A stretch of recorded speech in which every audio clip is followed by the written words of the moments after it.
Λοιπόν, καλησπέρα εδώ πέρα από τα παιδιά. Τι έχουμε εδώ, τα κερλής. Για να δούμε. Τι θα δούμε. Αυτό το ζηλοτέιπ στα ζαχαροπλαστεία.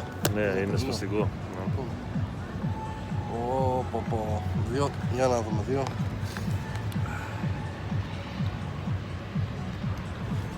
Λοιπόν, άρθω μόνο να το δοκιμάσω. Γράφουν στην κάμερα πάντως. Πολύ δυνατό.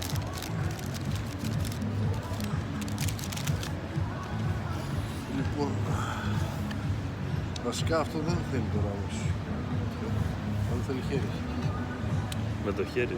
Λοιπόν, ξεκινάω το κίτρινο. Πω.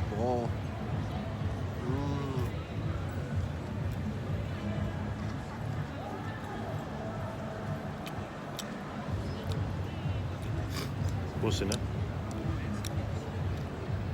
Τέλειο. Μπανάνα νομίζω είναι. Μπανάνα. Ναι.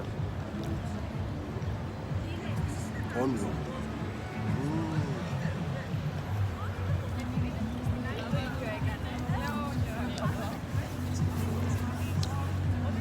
Η κρέμα είναι τελή.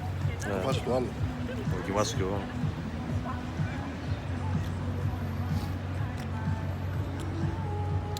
Τέλειο ρε. Η κρέμα είναι έτσι αφράτη, κουτουράτη.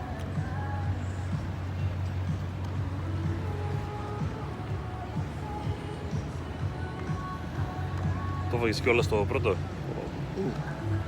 Άρα τρώγεται εύκολα. Καλό. Λοιπόν, Για να δοκιμάσω. πέραμε στο κόκκινο. Δοκιμάσω. Αυτό ναι. Δάκα. Λάουλα. Ναι. Κρέμα Δυνατό. μέσα, είδες. Ναι. Πολύ δυνατό. Λιώνει στο στόμα. Φράουλο είναι. Δεν έχω πολύ γι' αυτό. Ναι, φράουλο. Λοιπόν, κάντε εγγραφή στο κανάλι. Like, subscribe. Θα έχετε και άλλα βίντεο. Εντάξει, δεν πως γυαλίζει, Ναι, πολύ ωραίο. Το καλύτερο κλέρ, το βάζω.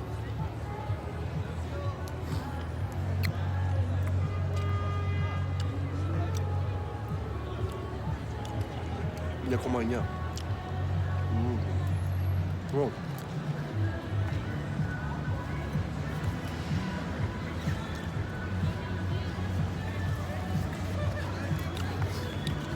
Λοιπόν, αυτό το βίντεο κάντε εγγραφή στο κανάλι, like, subscribe και πάμε μέχρι το επόμενο βίντεο. Τα λέμε.